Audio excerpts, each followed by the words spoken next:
So I thought I'd do a video on this little 1.4 common rail diesel Fabia. It's a 2014 onwards era with the common rail, so not the PD. And it had been giving me a fault code Po299, so there was no boost at all, and it became quite apparent to me that despite all the little things that go wrong with these, it was clearly the turbo, but the car still ran. If your turbo seizes, usually it will stall.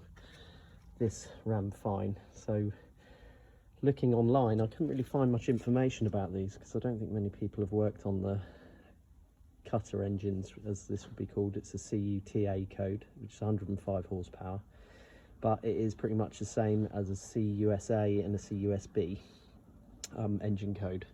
So anyway, I stripped it down after some helpful information off one guy I found on YouTube, and I was going to take the turbo completely off and realised it would be an absolute pain, because as you can see, I have stripped the cassette out instead from his advice, and left the manifold on with that massive DPF.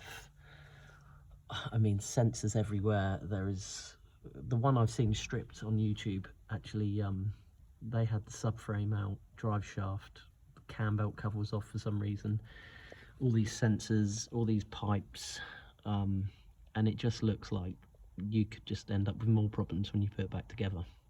So I stripped it down expecting to see the turbo broken, and I ended up with this, and it's a good thing to show you to not be fooled.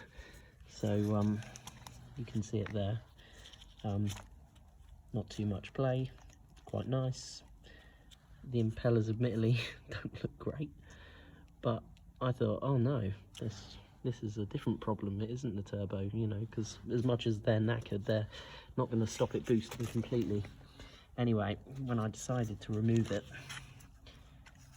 there is no turbo shaft the other side. It fell out, and luckily the way it's broke hasn't affected oil, it hasn't left any swarf, so I was pretty lucky really that it hasn't sucked it into the engine and done more damage. The vanes here obviously slot over. They were a bit dirty, but they worked. They're covered by this, which I've never particularly seen, to be honest. I haven't worked on many TDIs, to be honest, for quite a while. I'll clean that up as well, ready to go on the new piece. And the housing, the main reason why you really need to strip the turbo quite a bit before you find out if the shaft's knackered, because it goes out to this handy Y-split, so unless you've got a camera, you can't really see in there to see what's wrong. And as I say, speaking to this guy online, he was saying dropping the DPF has its own problems on the exhaust side, because the clamp is right at the back, in the middle there, and the bolt is underneath. So I've ordered a new cassette, cartridge, whatever you want to call it, to go on. Hopefully we'll reassemble it, and this will be the problem cured, but I will update you and maybe do a little video of reassembling the turbo, just for anyone who needs a bit of a hand, or just a bit of guidance, because as I say, there is not much information on these diesels online. If it's a 1.6 or 2 litre, there's millions of videos. But I will say, I got this out removing the cartridge by, first of all, I unbolted the aluminium housing from this side. There's 4 bolts. It's very tight, but I did it. Then I could get to, with this off the way, I could get to these two for the main oil, I guess, drain pipe. The oil feed was easy to come off, and with that out of the way, I'd actually removed most of these bolts anyway, but there was one which I knew I'd cross shred because it was a funny angle, so with that oil pipe out of the way, I could get to that and then just tapped it out. So I'll reassemble it in the same way. I won't put the housing on until I've fitted the cartridge. Obviously then you've got to make sure you get your rubber seal on and everything, but it's a slow job. It took probably an hour or two, but it hurts your back, so you have to go away and have a little stretch every now and again.